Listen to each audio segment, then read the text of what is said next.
The two accused allege that police tortured them into giving their so-called confessions in March last year.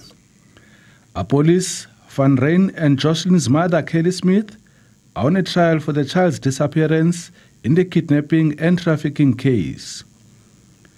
Police's legal counsel, Fanny Aramse, quizzed Colonel Pretorius.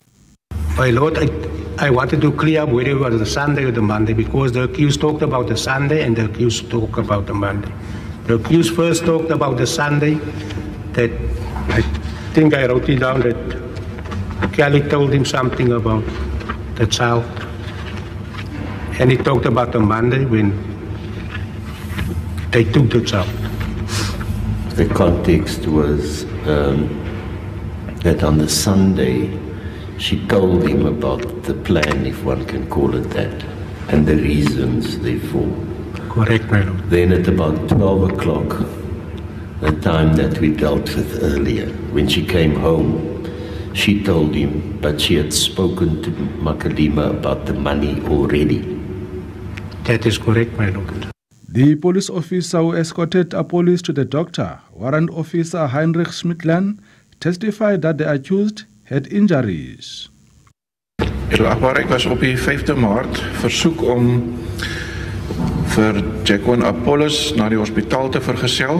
My Lord, I was requested to accompany Jacqueline Apollos to the hospital.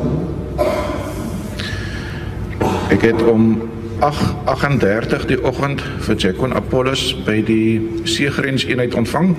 About 8 o'clock, 8:30 in the morning, I received Jacqueline Apollos at the sea border offices. Ek het gemerk dat hy beserings aan hom het. I noticed that he's got injuries on him. Sy linker oog was beseer. His left eye was injured, As ook sy linker knie en sy regtervoet. as well as his left knee and his right foot. Ek het hom nie uitgevra oor die beserings nie. I did not ask him as to the injuries. The trial continues on Tuesday with Sergeant David Fortin still on the stand for cross-examination. Mlamli Maneli, SABC News, Cape Town.